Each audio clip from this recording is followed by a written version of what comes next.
Okay?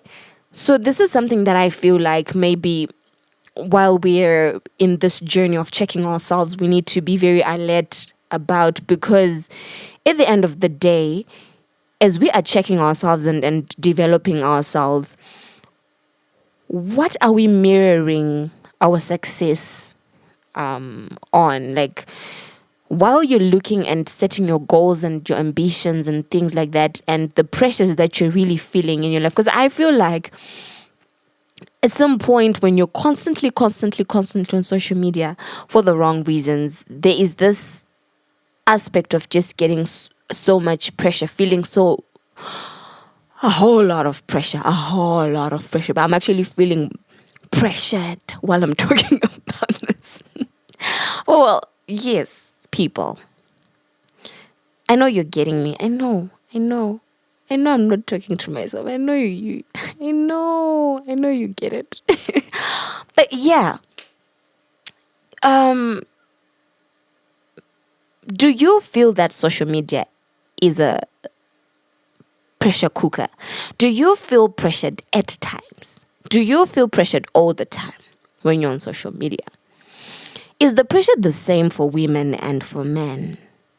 I need to know. Because for us women, then there's the swag, the drip, the what, the skin, the whatnot, the makeup. You know what I'm talking about. So I need to know. Is the pressure the same? Right? Let me know in the comment section. Is the pressure the same for women and for men? Okay. If it's the same, why do we say that? If it's different, what makes it different? Okay? And then at the end of the day, what are we supposed to do about this? Because it's not like social media is bad, right? Like last week, I told you that I'm reading this book, Atomic Habits.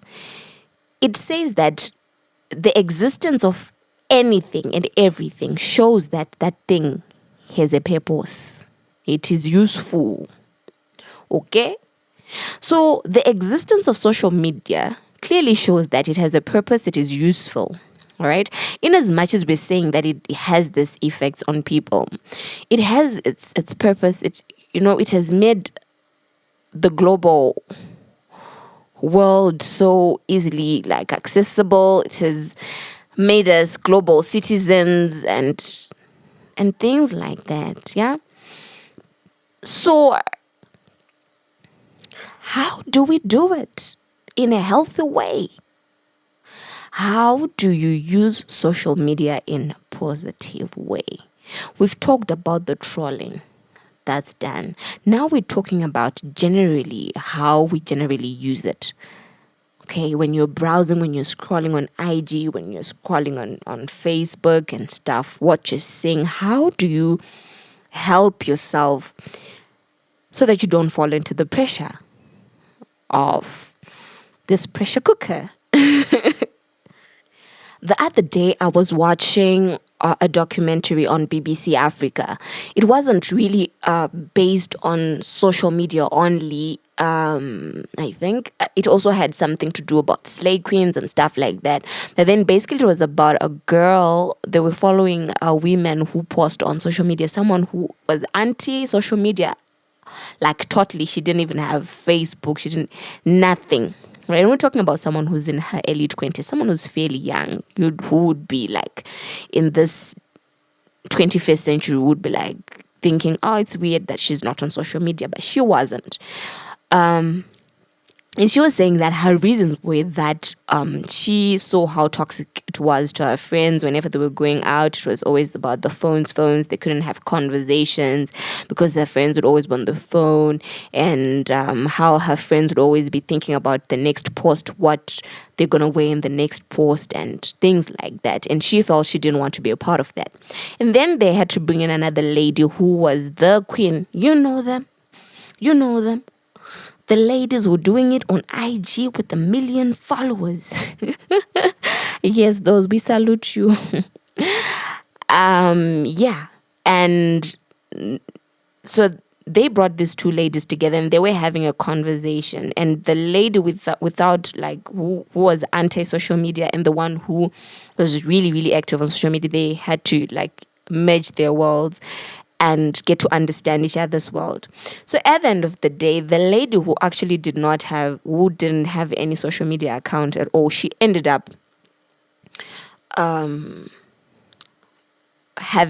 thinking, okay, I think I should have these accounts, but I should do it this way, and handle my issues this way, and stuff, right?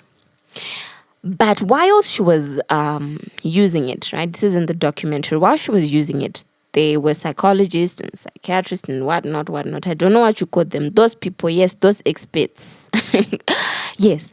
And then so they were like analyzing her behavior and all that. So in the first 3 days or the first week, she was so active. She was posting, she was liking her likes, she was liking how her following was building up very well. And then in the next week, the numbers started trickling down and her posting started trickling down as well.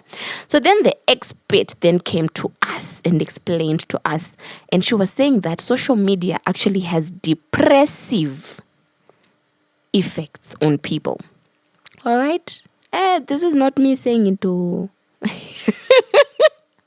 Yes, disclaimer.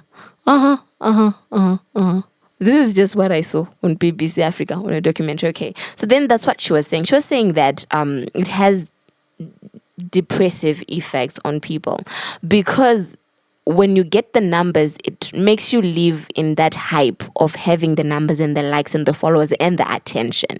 And then once the numbers start dropping, you start asking yourself, what am I doing wrong?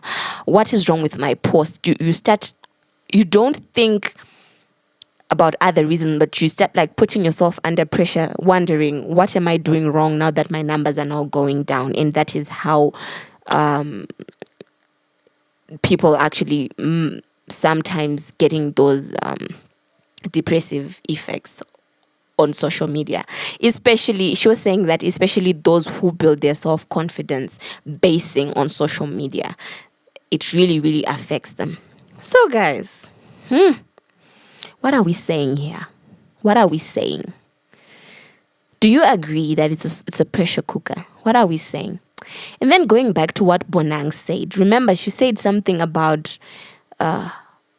posts moving from TV, radio, like her work, and moving to her personal life and things like that.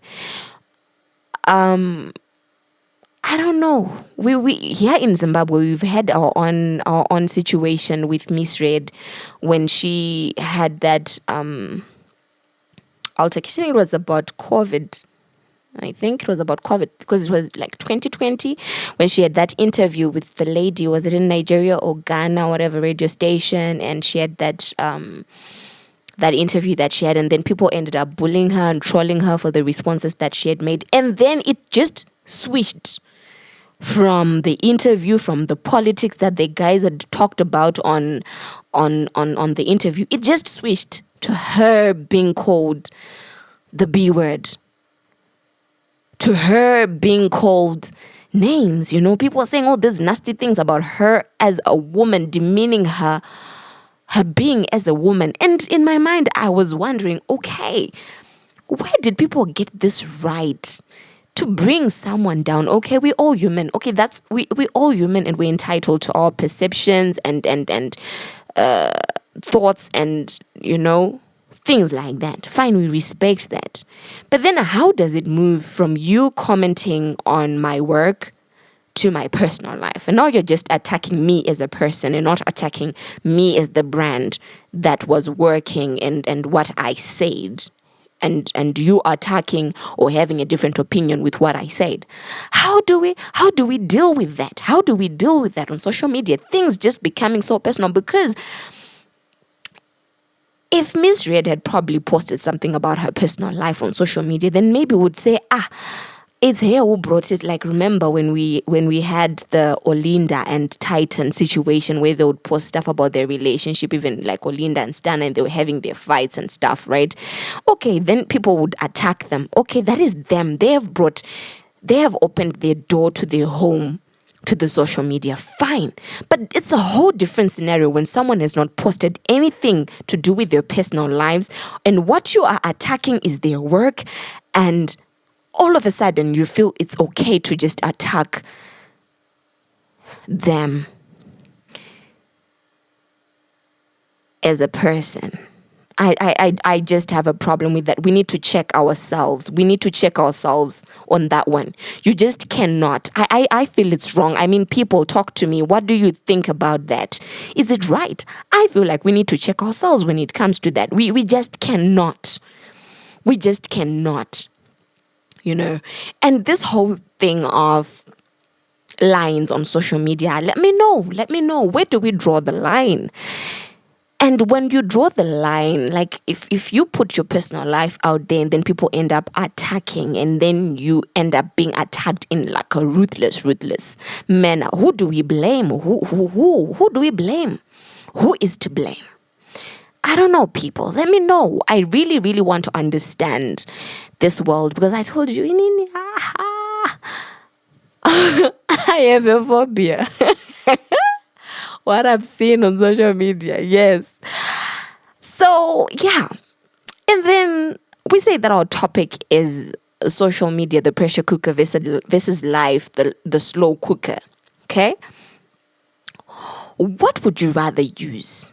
And for what purpose and for what reason? Would you rather use your slow cooker to cook, or would you rather use your pressure cooker to cook? Let me know. This is going to be very interesting, okay? Life as a slow cooker. Bonang, like when I was reading her book, Bonang was saying that she feels like in her world, she's in the world of media, right? She's a media personality. And she was saying that, okay, they call her a media mogul, okay? The girl is making it. But that said, she was saying that she feels that things that take longer to build, things that take longer to achieve last longer. Do you agree? Because she was saying that the process that they had to go through back then, when there was no social media influencer, whatnot, and everything was just based on TV, when you had to go and audition, and then when you had to, work and get that interview and stuff, and then get the training and whatnot. Before there was all this podcast thing where you just set up your mic and just do your thing and let it go out there, trained or not trained. Yes, people. So that's what she was saying. She was saying that the process that they had to go through then, she feels that makes the generation that has gone through that process in the media world more authentic, or that what they've worked on can last longer, because gifts and talents that are emerging through social media, through the platform of social media, sort of just kind of skips a certain process and skips a certain journey, which feels kind of authenticates things. You feeling me? So what are your thoughts? What do you think? What do you think? And is life really slow, or is that we are the ones who are not patient?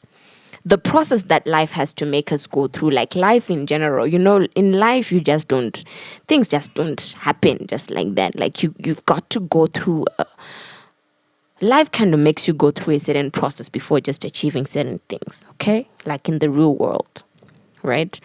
So my question is it that life is slow? It's just that we are the generation that's just not patient.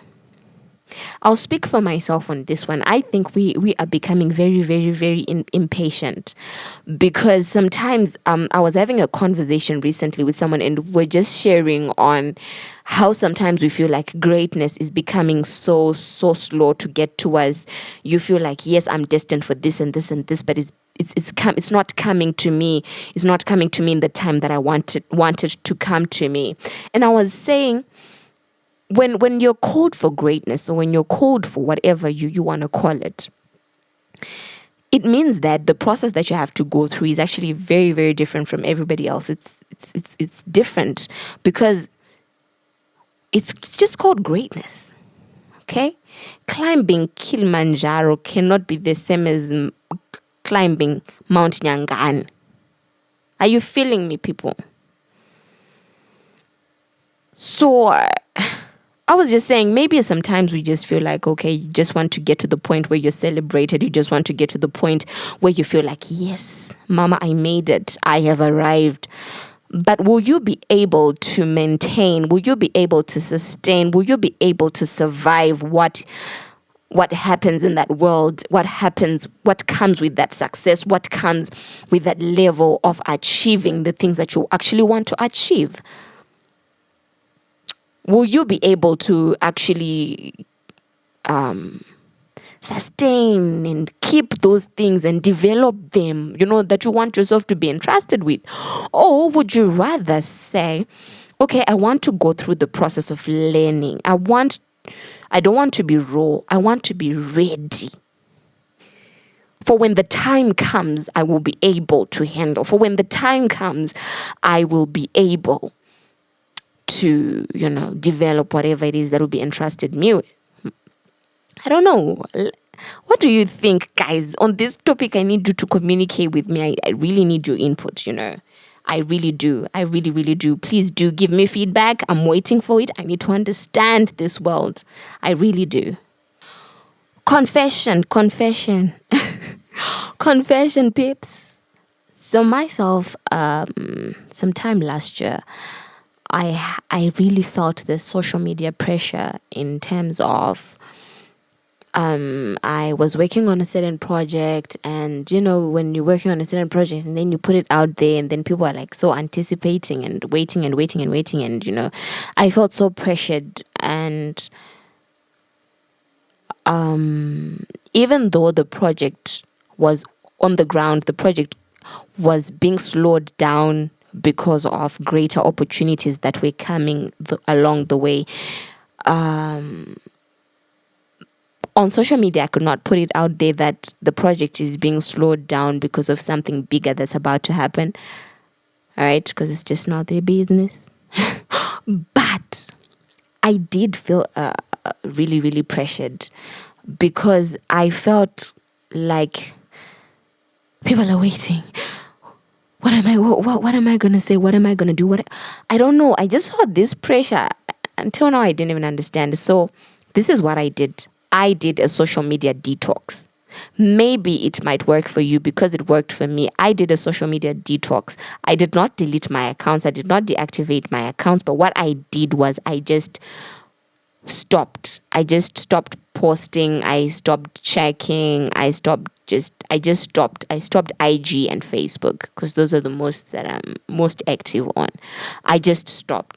And then I started working on what is on the ground, on what is really real. I started focusing on the meetings that I had about that project. I started focusing on what needed to be put in place for that project to be in place and stuff like that. And I spent like 3 months off of my account. And it felt good.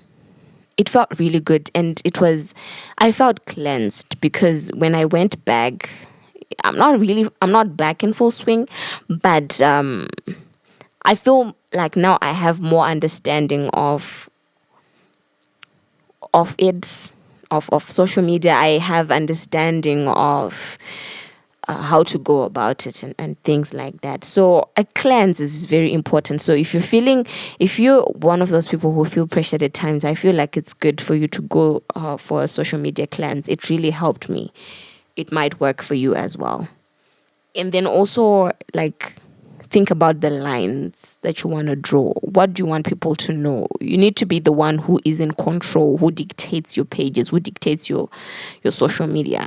The detox helped me to check myself. It helped me to focus on the brand. It helped me to focus on what I wanted to build, other than people are waiting. I need to give people what they're waiting for.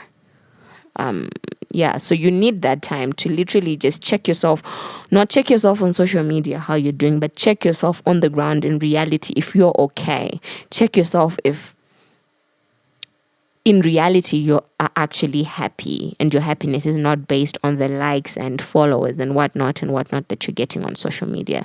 And having that time to actually check yourself to find out what effect and what impact is social media having in my life. Yeah. So that said, this week as we're going to experience whatever we're going to experience, let's just check ourselves how we use our social media. What are you posting? Check yourself before you post something on social media. Just check yourself before you post something on social media. Check yourself before you participate in these hashtags. Check yourself. Okay? And check yourself when you're feeling pressured. Take some time and detox. Check yourself. Where is this pressure coming from? Sometimes your life will actually be really, really going very well. But because social media is there selling this fake lives, fake standards, really, really high standards and stuff like that, you really feel like your life is not going on well. So you're not grateful, not because things are not going well. You're not grateful because you're comparing, and comparison is the killer of joy.